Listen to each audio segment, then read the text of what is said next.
আসসালামু আলাইকুম। তোমরা যারা এসএসসি অথবা এইচএসসি শিক্ষার্থী আছো, মানে তোমরা যারা এসএসসি পরীক্ষা দিবা অথবা এইচএসসি পরীক্ষা দিবা, তোমাদের জন্য নতুন একটা পরিকল্পনা করেছে। তো এই পরিকল্পনাটা আসলে তোমাদের জন্য একটা সুখবর। কারণ তোমরা দেখো, তোমাদের ভর্তি পরীক্ষা এবং পরীক্ষা দিতে দিতে, ঠিক আছে, 1 বছরের জায়গায় 2 বছর হয়ে যায়, 1.5 বছর হয়ে যায়, মানে পার হয়ে যায় পরীক্ষার টাইম। তোমরা প্রত্যেকটা ইয়ারে দেখো বা প্রত্যেকটা ক্লাসে দেখো যে পরীক্ষা দেওয়া হয় কিসে, ডিসেম্বরের লাস্টের দিকে সবার পরীক্ষা হয়, জানুয়ারিতে ভর্তি হয়, ঠিক আছে। তো এই পরিকল্পনাটাই বাস্তবায়ন করতে যাচ্ছে এসএসসি ও এইচএসসির ক্ষেত্রে, ঠিক আছে। তো নিচে কি কি বলছে তোমাদেরকে পুরাটাই পড়ে শোনাবো, তোমরা অবশ্যই ভিডিওটা লাস্ট পর্যন্ত দেখবে। আর তোমরা যারা আমার চ্যানেলে নতুন আছো তারা অবশ্যই চ্যানেলটাকে সাবস্ক্রাইব করবা, ঠিক আছে। এইটা আরটিভি নিউজ করেছে। এসএসসি ও এইচএসসি পরীক্ষা নিয়ে সরকারের নতুন পরিকল্পনা।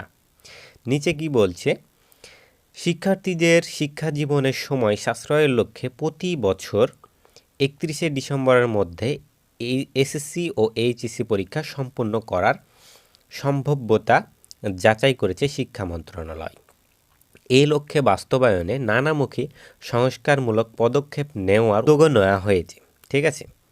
তারপরে কি বলছে, বুধবার 25শে মার্চ শিক্ষা মন্ত্রণালয়ের সভাকক্ষে 2026 সালে এইচএসসি ও সমান পরীক্ষা সুষ্ঠুভাবে আয়োজন উপলক্ষে আয়োজিত এক মতবিনিময় সভায় এই বিষয়টি বিস্তারিত আলোচনা হয়েছে। সংশ্লিষ্ট ব্যক্তিরা জানায়, বর্তমানে একজন শিক্ষার্থী 10ম শ্রেণী শেষ করার পরে পরবর্তী বছরে এসএসসি এবং একইভাবে এইচএসসি পরীক্ষায় অংশগ্রহণ নেওয়ার সুযোগ পায়।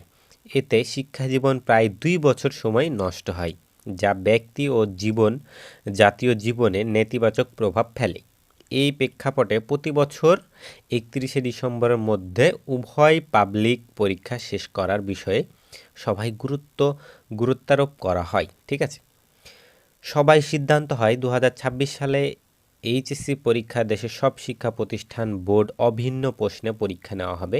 পাশাপাশি পরীক্ষায় স্বচ্ছতা নিশ্চিত করে প্রতিটি পরীক্ষা কক্ষে বাধ্যতামূলক ক্লোজ সার্কিট ক্যামেরা, মানে সিসিটিভি ক্যামেরা স্থাপনের বিষয়ে আলোচনা করা হয়েছে। এবার আসন্ন এসএসসি পরীক্ষার কেন্দ্রগুলো বাস্তব অবস্থা ও সমস্যা চিহ্নিত করে সব শিক্ষা বোর্ডের চেয়ারম্যানদের নির্দেশনা দেওয়া হয়েছে। তারা নিজে অথবা প্রতিনিধির মাধ্যমে কেন্দ্রে পরিদর্শন করে মন্ত্রণালয়ে বিস্তারিত প্রতিবেদন জমা দেবে।